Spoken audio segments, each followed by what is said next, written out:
Welcome to the Lessons from the Leap podcast, where we showcase visionary entrepreneurs and leaders, sharing their incredible journeys and inspiring stories. Let's dive into the show. Hello and welcome to Lessons from the Leap. I'm your host, Gazanfer Mansoor. On this show, I get to sit down with entrepreneurs, founders, and business leaders to talk about the bold decisions, pivotal moments, and innovative ideas that shape their journeys. This episode is brought to you by Technology Rivers. At Technology Rivers, we bring innovation through technology and AI to solve real-world industry problems. We primarily work with healthcare organizations, helping them create HIPAA-compliant software products, web and mobile app, as well as working with healthcare service businesses, helping them improve operations through AI and technology. That includes clinical workflows, automation, AI agents. If you'd like to learn more about us, head over to technologyrivers.com and tell us more about your project. Today on Lessons from the Leap, we are joined by Ramzi Rihani, a former music critic, playwright, published author who went on to co-found and scale Options for Senior America, a premier home health care organization that operates across 15 states before returning to his passion for writing. Ramzi, welcome to the Lessons from the Leap. Tell us who you are, your background, anything you want to tell. Give our audience some background, and then we'll go from there. Thank you, Gazenfer, for having me on the show. I was born and raised up in Lebanon, and I went to school, and then I went to university, the American University of Beirut in Lebanon, and then I moved to the States to pursue graduate studies and to work. And since then, I've stayed here. Before I came here for about 4 or 5 years, and then I took a trip. I took off for 6 months, took a trip around the world and published a book, a travel book. Came back here and in 1989, I started a company called Options for Senior America, which is a home health care group to provide home care for senior citizens in their own homes. Cool. Thank you. So what year did you start that business? 1989. 1989. Yes. So since 1989, for 35 years, you primarily focus on that. Can you share more about the journey of the options? Absolutely. Mind you, Gazan, for my background is not in medical field. My background is in management and organization behavior. In 1989, my mother was in Washington and she was on a wheelchair. We needed home care for her around the clock by way of live-in nurse. And at that time, we called all the home care companies in the Washington metro area, and none of them could provide this kind of service. So we thought there must be a niche in the market. I mean, I'm sure there are a lot of people who are wheelchair bound who are fully dependent on another person. So I was surprised that that service was not offered. So we decided to start a company and provide this service. And sure enough, the minute we announced that we provide live-in care, that means 24/7, the aid would be with the person who is taken care of 24/7. We were getting calls from 50 miles, 100 miles, and 150 miles away. Here in Washington, we were getting calls from Baltimore, from Richmond, Virginia, all the way. And we knew that that niche needed to be filled, and the growth path of the company at the beginning looked like a vertical line. You know, we were growing at the rate of a new office, a new territory every 18 months. So this is how we started the company. This is how we grew it. There was a niche in the market, and we hit it at the right time, I guess. Oh, and you grew the business to 15 states. What were the main hurdles that you came across when it comes to growing to these multiple locations, multiple states? We are located in Montgomery County, which is a suburb of Washington, D.C., in Maryland. And as we grew, we felt the need that if we want to operate in, say, Leesburg County in Virginia, it's hard to fulfill it from Montgomery County, so we need to have a presence in Leesburg, Virginia. Same thing in Richmond, same thing in Baltimore, Delaware. We started growing. We went to Cleveland, Ohio. We started growing to Florida. We started growing and providing the service in different places because we knew that there was a niche. If there's a niche here, there's a niche everywhere for people who are wheelchair bound for either physical or mental condition.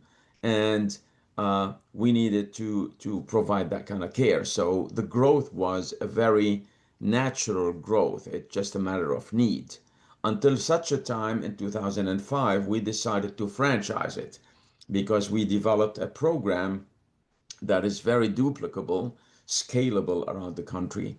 And at the time, we consulted with the three gurus of franchise in the country, and they looked at our training program that we had devised for our own managers. And they told us, you guys are ready to franchise because you have a training program developed and tested and successful. And that's the main need for franchising. So we started franchising in 2005. And again, more states were covered by through our franchises. Oh, and as you were growing this, I'm sure the tech played a big role in that. So how did your company use software to track those complex logistics of home care across multiple states? Sure. Of course, at the beginning in 1989, we were not using any software. I remember the first person we interviewed, I had a piece of paper in the living room of our house, and what's your name? Write down the name, and write down all the information of her CV. As we progressed further, we started with a very basic software program, which is Microsoft Access at the time. And we used that until such a time that we got more and more, and we made it a program that is based, that's a live program that people can use from anywhere. You don't have a computer, you can just log in and use it. And this is how we grew the program.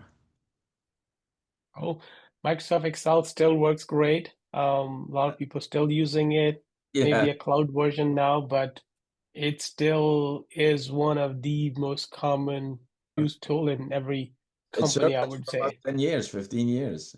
Yeah. Yeah, cool. Yep. Uh, so I think now from tech, we're also now into the AI era, and then everything is being impacted. How do you see AI is impacting your industry? Sure.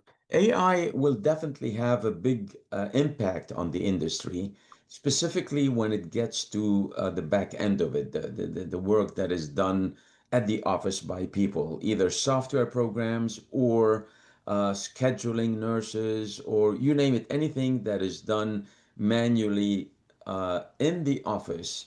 Uh, AI can take over and improve the system. The only place where AI cannot touch is when it comes to the hands-on care that is provided in the comfort of their homes.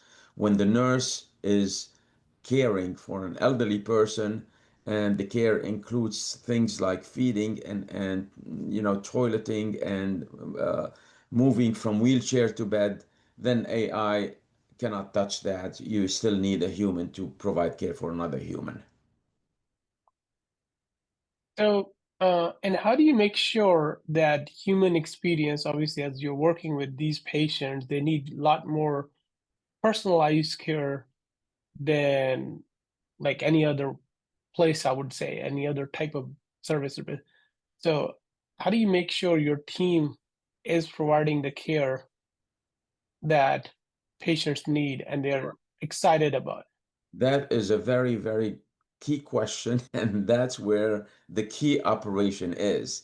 We can sit down and promise a new client the world, and at the end of the day, we're as good as our nurse or as bad as our nurse that goes there. Everything is basically going to be judged by the performance of the nurse. And this is why we take a very keen and dedicated screening process that we train all of our care coordinator who hire the nurses a very elaborate training process that is a 13-step training process, step by step, until all of the steps are covered and we believe we have the right nurse. Do we make mistakes? Of course, sometimes there are mistakes, but at least we knew from the 13-step program that we developed throughout the years that we apply in recruiting nurses, that we can reduce these mistakes to a very, very bare minimum. So also we have a feedback from the families that we service, and the feedback is computed on a quarterly basis. You know, the hundreds of the families, we have a questionnaire, or 3-page questionnaire covering all aspects of the service, from the quality of the service that the nurse is providing, quality of the service that the background office is providing, the punctuality of the nurses, the attitude of the, you name it, everything. And we compute these on a regular basis. And for the last years, we have been running a average system, average rating on a scale of 1 to 5. We've been rated between 4.4 and 4.8, which in our industry is extremely, extremely high, because anything can go wrong any minute, and you're going to get that 1 point rating out of 5 that would reduce it to less. But we were very proud that the feedback from the families that we serviced was keeping us in the upper 4 rating, 4.5, 4.7. A couple of times we hit 4.8 and 4.9 quarters to evaluate our program.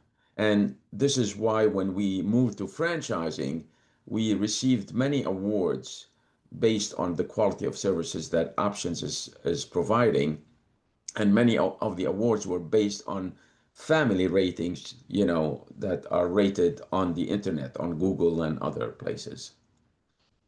Awesome. No, thanks for sharing that. That's so great.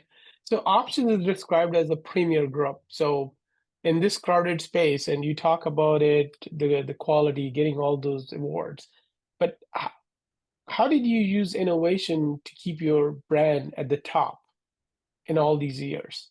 Is there any specific things you have done? Right. I think the main thing, as I mentioned before, Gazenfer, is the ensuring that we are hiring the right people. Again, we can have the most sophisticated software program in the background in the office as a support program. We can have the most sophisticated schedule program and all of that. But at the end of the day, it's the nurse that makes it or break it. Now, software wise, we created something, we developed program for our own use. For example, I'll give you just a small example. Before we developed that program, we were relying on the nurse going into the house, and to check in, she would have to call not from her cell phone, from the landline of the family where she's going, to say, I'm checking in at Mrs. Smith, it's 8:45, and when she leaves, I'm checking out, it's so and so, and from that telephone. As we progressed and cell phones became the main mode of communication, we did not want to rely on a cell phone, because someone can be in the Bahamas, say, I'm just checked in at Mrs. Smith in DC, and you can't tell. So we developed a program whereby each cell phone that is used by a nurse has a built-in GPS that kicks in at 15 feet from the house where she's entering. Once she entered the house, it's live, and we can tell, when she entered the house. This has been very good in maintaining punctuality, for example, of the nurses, and becomes a legal document in case there's an issue. There's a legal record that this nurse was at this place and such a time.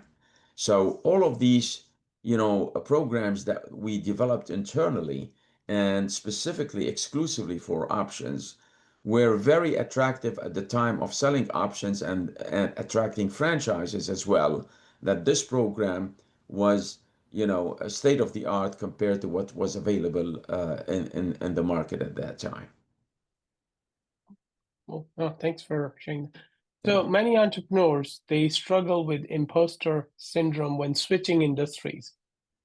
Did you feel like an outsider coming from arts background into healthcare, and how did you overcome that? Well, my background professionally is not in the arts. That's my heart is in the arts and music and poetry.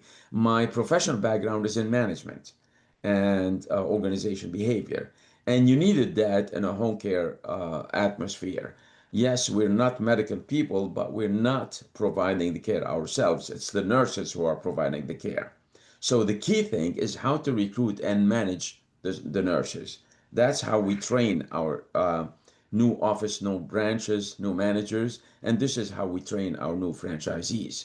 It's a matter of managing your human resources.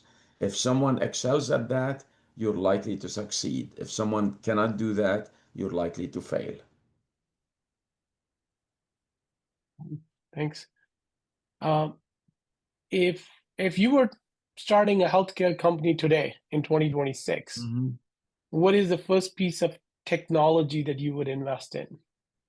I definitely would get the best available software in the area in the field that has to do with recruiting and scheduling care providers, which is it's easier said than done because people can say, well, there's so many programs out there. Yes, there's so many programs, but a little difference make a big difference in this field because at the end of the day, you're providing a human to provide service for a human. Anything can go wrong. Uh, if that person is late only 30 minutes, some major issues could happen. That person need to get out of bed, and the nurse was late 30 minutes. That person cannot get out of bed. So things like that. So we would focus on what is the most comprehensive, state-of-the-art program, a program that gives you minute by minute uh, not control, but knowing what's going on at the house of the care recipient and where the nurse is at all times. Okay. So, and if you were to start a new business now, would that still be home healthcare the same, or has things changed since you started 35 years ago? Where do you see the future of home healthcare going? Home health care goes parallel and hand in hand with institutionalized care. When I say institutionalized, could be assisted living facility, independent living facility, or nursing home. But it has been known and recorded, Gazan, for that a lot of people, not everyone, who are independent in independent living facility really should be in assisted living facility, and people who are in assisted living facility really should be in nursing homes, and people who are in nursing home really should be in hospitals. So people stay where they are, and their physical and mental condition is deteriorating at the age of 80, 85, 90, and then they stay and they drag the time, either the family, before they move to the next institution. If someone is in good mental condition, and that's the only key, then they're always better off at home rather than assisted living facility or independent living facility or nursing home. The only time where they should go to the hospital is when the nurses at home, of course, cannot provide that service. Now, if someone has full-blown Alzheimer's, then being at home or being in an assisted living facility is the same because they don't know any difference. But we've seen many people who are in good condition, mental condition, but not good physical condition. Their family took them from home, put them in an assisted living facility, and soon enough their condition deteriorates. They start going downhill very quickly. We recommend they bring them back home. Once they brought them back home, soon enough their condition improved because it's normal. People want to be home.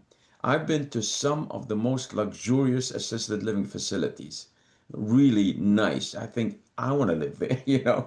But if I give you now a free ticket, Gazenfer, to be at the Four Seasons in the best city, you're going to enjoy it 1 day, 2 days, 1 week, maybe 2 weeks, but you can't enjoy it for the rest of your life. Who wants to live in a hotel for the rest, even though it's luxurious? but you cannot, you as a human, you're not going to enjoy that. You need your own thing. You need your own pictures. You need the family pictures. You need your own bed, your own sheets, your own cutlery, your own.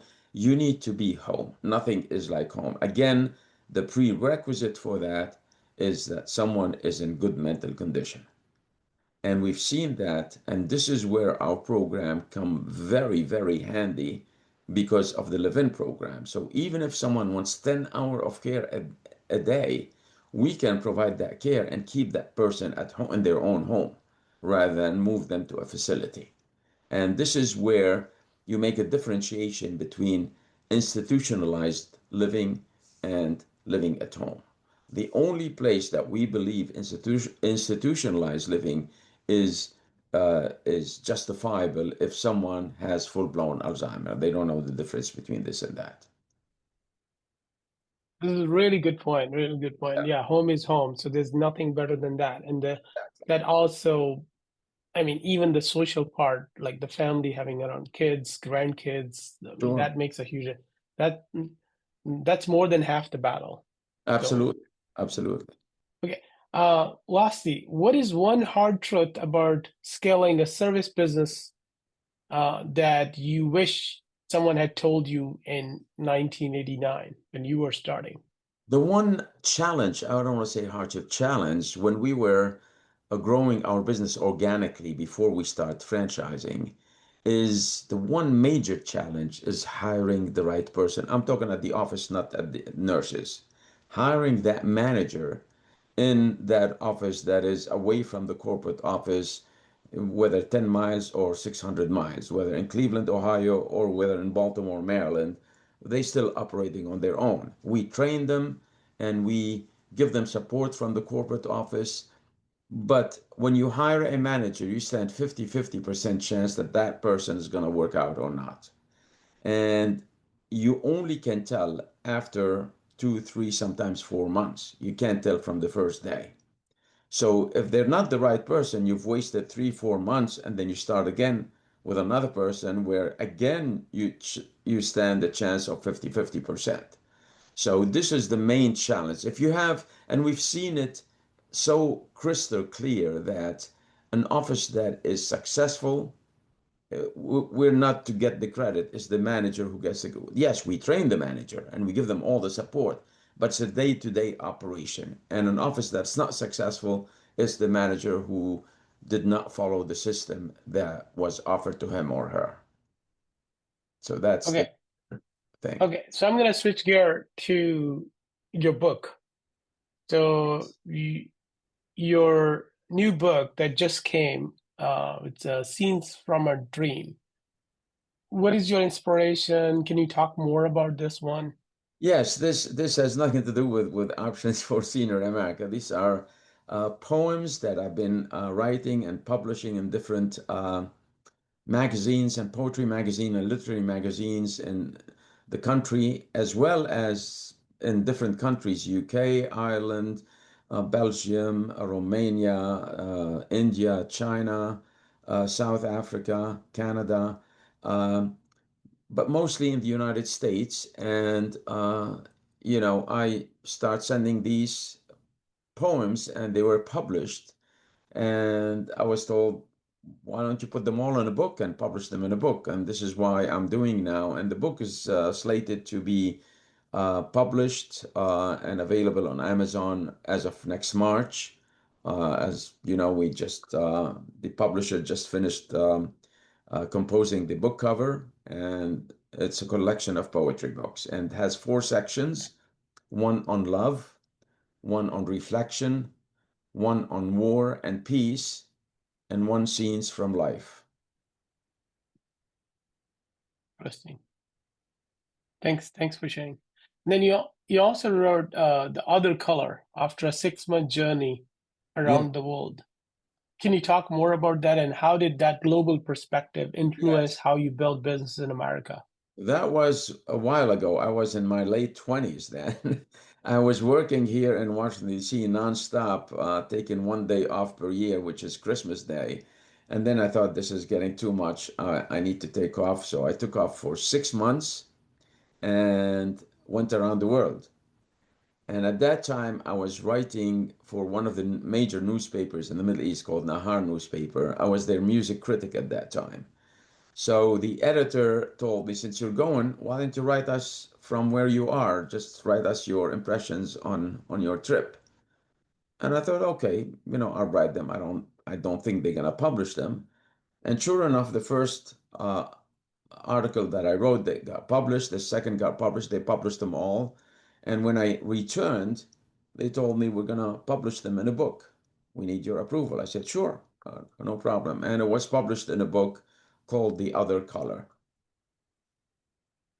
And Cool. the Cool. trip concentrated in was a Washington to Washington trip. At that time, Pan American Airlines had two tickets, one number one, one number two. Number one goes around the world this way, east to west, and number two goes around the world west to east. So I took number one, which is east to west, and I went from Washington to Europe to the Middle East and concentration on Southeast Asia, Iran, Pakistan, India, Nepal, Thailand, Myanmar. At the time it was Burma. It was just open to the tourist. I was one of the first who were in Burma out of nowhere, and they've never seen anyone out of Burma coming into the country. And all the way Southeast Asia to Australia, went around the world from the other side, New Caledonia, Haiti, Hawaii, LA, and back to Washington. So that was the trip. Oh, that seemed like an interesting world tour.